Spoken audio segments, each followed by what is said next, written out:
زمین کو چھین لینا، کسی کے پیسے کو چھین لینا،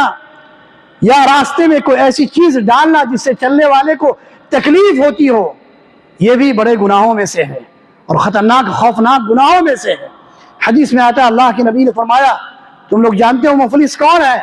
صحابہ نے پوچھا، مفلس ہم میں وہ ہے جس کے پاس پیسے نہیں ہے، دینار اور درہم نہیں ہے۔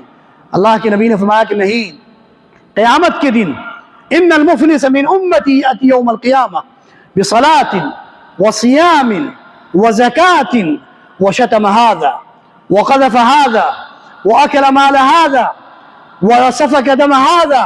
وضرب هذا۔ اللہ کے نبی نے فرمایا قیامت کے دن مفلس میری امت کا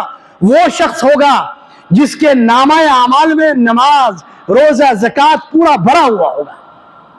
پورا اس کا رجسٹر فل ہوگا نماز سے، روزہ سے، زکوٰۃ سے،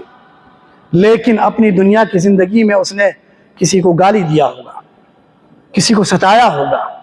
کسی پر بہتان لگایا ہوگا، کسی کا مال کھایا ہوگا، کسی کا خون بہایا ہوگا، کسی کو مارا ہوگا، تکلیف کی جو بھی صورتیں ہیں دنیا میں اس نے انجام دی ہوگی۔ کیا ہوگا قیامت کے دن؟ اللہ سبحانہ و تعالی اس کی نیکیوں کو لے کر مظلوم شخص کو دے دی جائے گی، اور پھر بھی اگر بدلہ پورا نہیں ہوا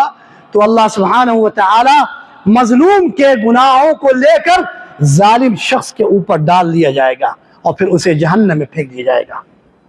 یہ بھی خوفناک